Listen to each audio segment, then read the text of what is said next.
Assalamualaikum warahmatullahi wabarakatuh. Perkenalkan, nama saya Septian SPD, CGP Angkatan 11 Kabupaten Banyumas. Fasilitator Bapak Supri Alwi dan pengajar praktik Bapak Edi. Pada kesempatan kali ini saya akan menyajikan demonstrasi konstekstual modul 1.1 strategi dalam mewujudkan pemikiran Ki Hajar Dewantara, pendidikan yang berpihak pada murid. Namun, sebelum kita membahas lebih jauh lagi, alangkah baiknya mari kita renungkan. Apakah murid kita selalu bersemangat ketika akan pergi ke sekolah? Apakah murid kita senang dan bahagia ketika berjumpa dengan kita? Apakah murid belajar dengan sukacita atau justru dengan terpaksa? Apakah kita sudah memfasilitasi kebutuhan dan karakteristik belajar setiap murid?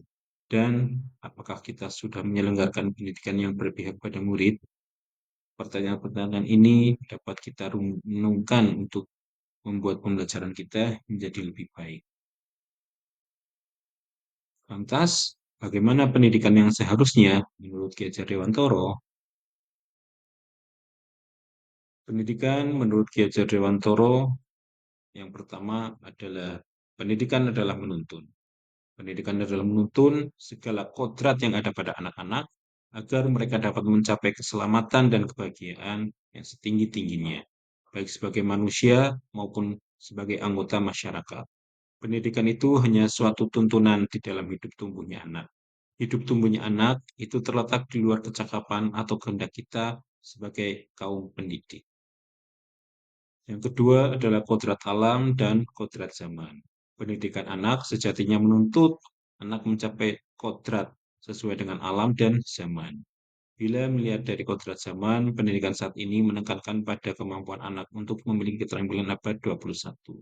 Sedangkan dalam memaknai kodrat alam terkait dengan konteks lokal, sosial, budaya murid. Yang ketiga adalah trilogi pendidikan. Trilogi pendidikan sering diartikan sebagai fungsi pendidik yang mencakup tiga hal. Ing aso sung tulodo, ing madya maun karso, dan tuturi handayani. Ing arso sung tulodo artinya yang di depan memberikan teladan. Berarti kita harus bisa memberikan contoh teladan yang baik terkait dengan cara berbicara kita, cara berpakaian kita kepada peserta didik. Ing madya maun karso artinya yang di tengah dapat membangun keinginan, keinginan untuk menumbuh kembangkan anak. Bagaimana kita memberi contoh ide-ide yang bagus, yang kreatif, yang belum pernah peserta didik dapatkan. Terakhir, tuturi handayani, yang artinya di belakang memberikan dorongan. Kita harus bisa memberikan dorongan kepada peserta didik kita. Kadangkala ada anak yang dari rumah sudah mendapat permasalahan, nah hal-hal itu harus kita bisa cermati agar kita bisa memberi dorongan yang baik kepada peserta didik. Lantas, setelah itu, apa yang harus kita lakukan sebagai pendidik? Sebagai pendidik, kita harus yang pertama menyelenggarakan pendidikan yang berpihak kepada murid. Dua, menyelenggarakan pendidikan yang sesuai dengan kodrat alam dan kodrat zaman di mana murid berada. Tiga, memberikan teladan, inspirasi, dan semangat serta dorongan agar murid mencapai potensi optimalnya. Kemudian, bagaimana implementasinya di sekolah? Implementasi di sekolah yang pertama adalah guru sebagai penuntun. Guru sebagai penuntun dalam kegiatan pembelajaran, guru berperan sebagai fasilitator pembelajaran yang memfasilitasi segala kebutuhan belajar sesuai dengan karakteristik dan kodrat murid. Cara konkretnya antara lain melaksanakan pembelajaran berdiferensiasi, menyelenggarakan kegiatan kokurikuler atau P5 yang sesuai dengan karakteristik lingkungan dan minat murid, menyelenggarakan kegiatan ekstrakurikuler yang beragam agar dapat mewadahi bakat dan minat murid. Berikut adalah dokumentasi guru sebagai penuntun. Di gambar yang pertama terlihat dalam kegiatan kemah Jumbara PNR. Guru menjadi penuntun anak-anak dalam kegiatan berkemah. Berikutnya dalam kegiatan diskusi kelompok. Guru dalam hari ini saya memberikan perhatian khusus pada setiap kelompok, memberikan tuntunan-tuntunan dan memberikan penjelasan terkait apa yang harus dikerjakan. Berikutnya adalah pembelajaran kontekstual dan inovatif. Pembelajaran yang dilakukan harus kontekstual, artinya berbasis pada kondisi sosiokultural murid agar murid memperoleh pemahaman bermakna dari apa yang dipelajari. Pembelajaran juga harus inovatif, sehingga murid dapat mempelajari kompetensi yang harus dikuasai pada zamannya. Cara konkretnya adalah mengintegrasikan konteks sosial dalam budaya daerah dalam pembelajaran, mengintegrasikan IT dalam pembelajaran, menggunakan media dan model pembelajaran yang inovatif, dan melaksanakan pembelajaran yang berorientasi pada penguasaan keterampilan berpikir tingkat tinggi. Berikut adalah dokumentasi pembelajaran kontekstual dan inovatif.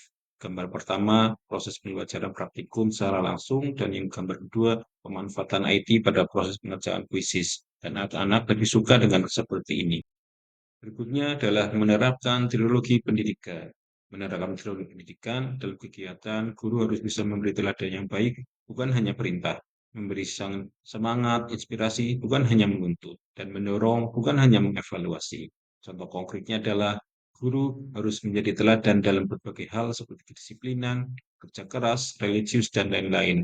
Guru selalu memberi inspirasi dan motivasi untuk murid agar dapat menyalurkan ide kreatifnya, dan guru memberi dorongan dan semangat saat murid sedang bekerja keras mencapai potensi terbaiknya. Berikut ada dokumentasi menerapkan trilogi pendidikan. Gambar pertama menunjukkan saya bersama anak-anak yang sudah menyelesaikan pembuatan kreasi buket. Gambar berikutnya adalah saya memberikan penguatan pada saat proses kerja kelompok, pada saat anak melakukan presentasi kelompok di depan kelas. Tentunya dalam menerapkan pemikiran Gereja Dewantoro di dalam pembelajaran, kita mendapatkan tantangan-tantangan seperti yang pertama, guru belum memahami cara mendiagnosis kebutuhan belajar setiap murid, sehingga memberikan perlakuan yang sama terhadap kebutuhan belajar yang berbeda. Dua, guru belum memahami cara memberikan diferensiasi yang tepat setiap kebutuhan belajar murid yang berbeda. Solusinya adalah pentingnya pelatihan bagi guru tentang pembelajaran yang berpihak pada murid, beserta cara mendiagnosis kebutuhan belajarnya dan cara memfasilitasinya. Dua, mengaktifkan forum diskusi guru untuk saling berbagi tips, pengalaman tentang pembelajaran yang berpihak pada murid. Demikian yang dapat saya sampaikan, semoga bisa bermanfaat untuk semuanya. Banyak salahnya saya mohon maaf. Bila saya berhak, terima kasih. Wassalamualaikum warahmatullahi wabarakatuh.